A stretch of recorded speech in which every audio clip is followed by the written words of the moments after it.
Bonifacio ng Bulacan. Hello, Maria.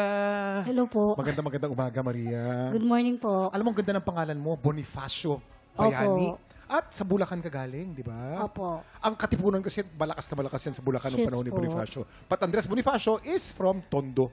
Correct Taga-Tondo. po. Ano kaya masasabi ng ating inampalan? Yes po. Tingin ko, Ma'am Maria, nananalay tayo sa dugo niyo yung dugong Andres Bonifacio. Ba't Sa mo pinili nasabi? niyong kanta, ang hirap kantahin ng kanta na pinili niya.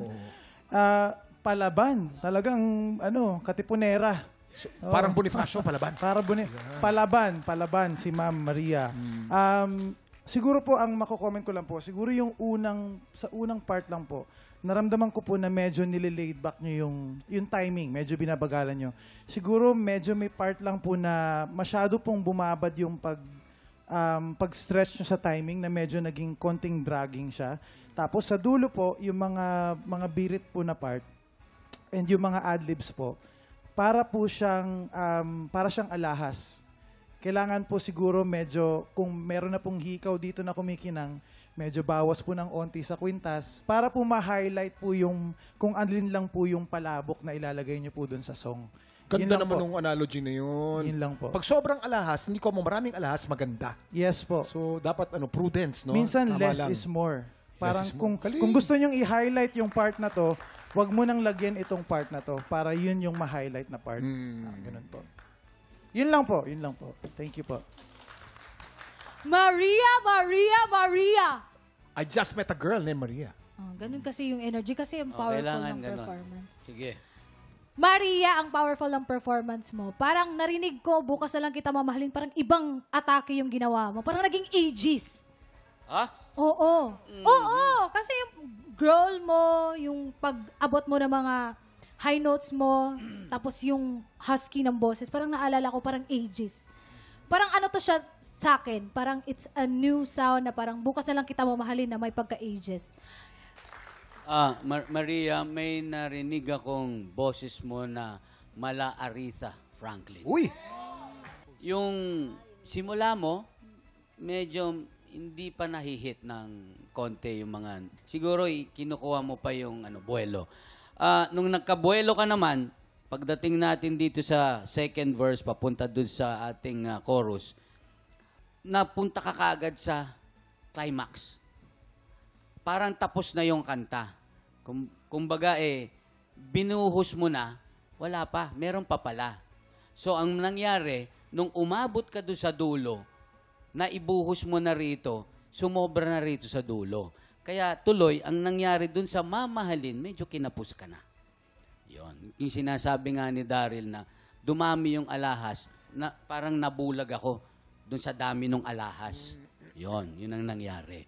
Kaya mas maganda sana kung yung simula mo, kasi usually ganito yan ang kanta, sa simula, wag mong ibibigay lahat. Kaya, konting hirit dito, padami ng padami, ibubuhos mo yun sa dulo. Thank you po.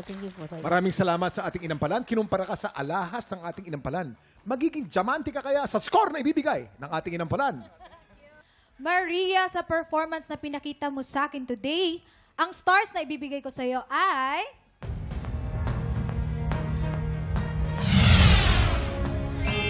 3 stars ang binigay ni Jessica. Maria, ito ang mga between na ibibigay ko sa iyo today.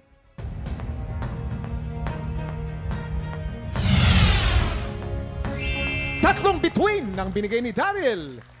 Maria, ibibitin muna namin ang score mo, ha? Dahil ang score ni Renz, mamaya natin ibibigay. Sa ngayon, kilalanin na natin ang ating pangalawang kalahok, Junex Tinador. Kita namin naging OFW ka. Nag-China ako noong 2013 to 2020. Ano naging trabaho mo sa China? Bilang isang singer din. Ano to yung banda? Dalawa kami. Nagki-keyboard at kumakanta. Tapos yung singer ko, babae isa.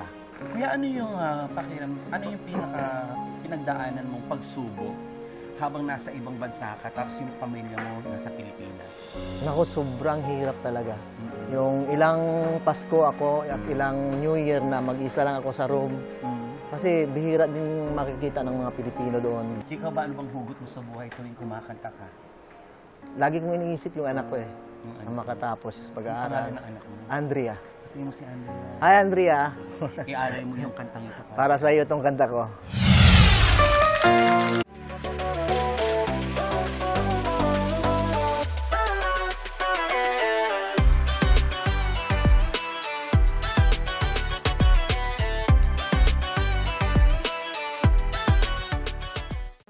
Tiktropa, pinanood mo hanggang sa dulo itong video na ito? Abay, very good ka! For more happy time, watch more TikTok Lock videos on our official social media pages and subscribe to GMA Network official YouTube channel.